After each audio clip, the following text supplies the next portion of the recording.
Hello, superstar, and welcome to CNN 10, where I tell you the what, letting you decide what to think. I'm Coy Wire, and we begin on the nation's capital, where House lawmakers are quickly moving ahead on legislation that could possibly ban the popular social media app TikTok from the United States. TikTok is used by about 170 million Americans, but this measure is looking to prohibit TikTok from U.S. app stores unless the app is no longer connected to ByteDance, its parent company, which is based in China. Some lawmakers are concerned that TikTok could possibly enable the Chinese government to have too much information about its users, alleging that it's a possible national security threat.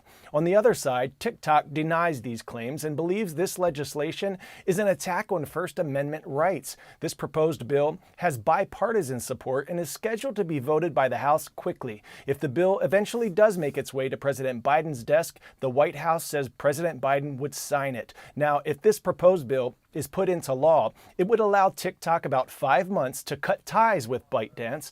If ties were not to be cut, this measure would prohibit TikTok to be downloaded on app stores in the U.S. Here's our Manu Raju with more.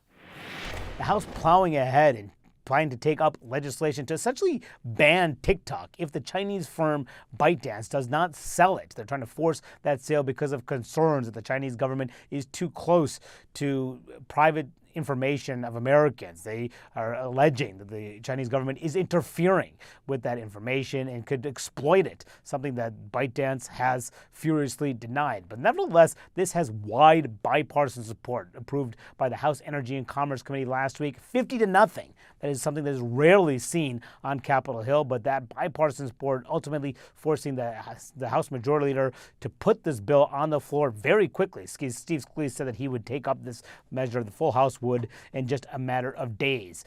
That doesn't mean, though, that TikTok isn't trying to kill it. In fact, that's exactly what they are trying to do. That top Republican who chairs the Energy and Commerce Committee told me that she is getting flooded with phone calls over people opposed to their efforts. Yes, we've been flooded with calls, record amounts of calls. Any member of the Energy and Commerce Committee that voted yesterday has been flooded. The co-sponsors have been flooded. TikTok actually put up a notice where they blocked an individual to actually get on TikTok unless you called your member of Congress and told them, not to vote for this legislation. But that's just an example of how they can manipulate data and influence Americans for their agenda. But what will happen in the Senate? That is a completely different question altogether here. The senators have some of their own ideas. It could take some time to get through. But if it does become law, President Biden said he will sign it. Next up, in the Muslim calendar, one of the holiest, most sacred months is the 9th month, or Ramadan. Several Muslim countries announced Monday as the first day of Ramadan, the holy month of fasting, where Muslims may not consume food or drinks from sunrise to sunset. The exact start date of Ramadan changes because it's based on clerics seeing a crescent or new moon, as the Islamic calendar follows the lunar cycle.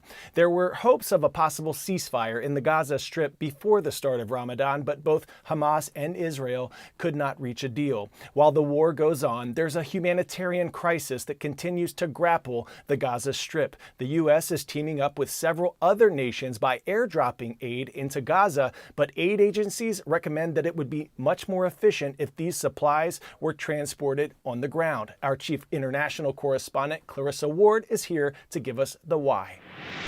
From the health ministry inside Gaza, they are now saying that 25 have died as a result of acute malnutrition and dehydration. CNN cannot independently confirm that because international journalists are not allowed into Gaza to report on the ground, but it certainly gels with what we have been hearing from groups like the UN, who have warned that hundreds of thousands of Gazans in the northern part of the enclave are one step away from famine, who have announced, as you mentioned, that 4 out of 5 people do not have, or 4 out of 5 households, I should say specifically, do not have access any longer to clean water.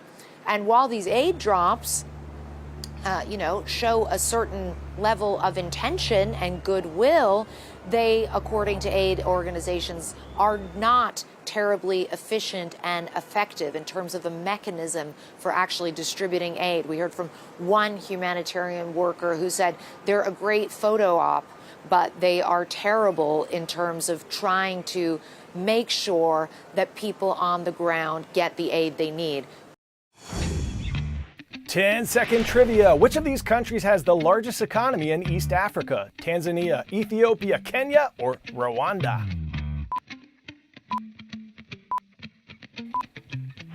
If you said Kenya, put your hands up. The National Treasury of Kenya attributes rapid economic growth and dominance in the region to factors like public investments, policies encouraging smallholder agricultural production, and incentives for private and often foreign industrial investment.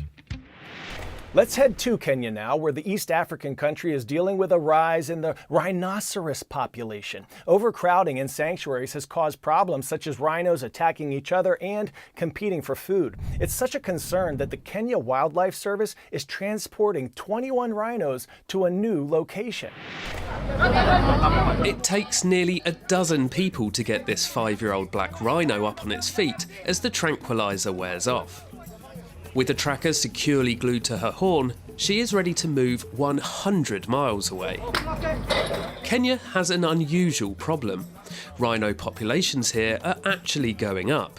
So Safia and others at this overcrowded rhino sanctuary in central Kenya are getting a new home. Decades ago, 20,000 eastern black rhinos like this one ran free in Africa.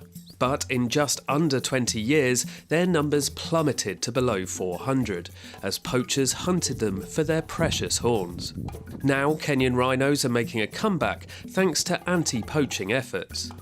But overcrowding in sanctuaries has become a problem for the solitary animal. When you get to these numbers, when they exceed the current capacity, what happens first is you get territorial fights.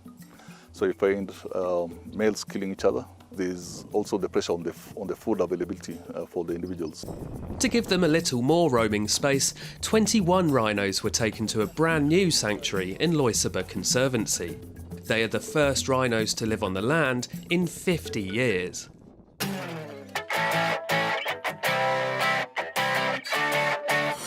For today's story, getting a 10 out of 10, a video bombing bird doing its best to break up a beat on broadcast TV. CNN's Jeannie Mose has more. Look at this. Reporters are supposed to be able to wing it, but this was like something out of the birds. Okay, maybe not that extreme, but Australian reporter Ursula Hager was filing a report for 10 News First when she got dive-bombed over and over. Involving a taxi fare on January the 30th last year in Twickenham, an area southwest of London. Now this allegedly Dive-bombed 9 times. Her own station called it impeccable journalism. Instead of doing this, Ursula did this. just stood there and took it. At least she didn't get used as a landing strip by, say, a robin or a pet parrot.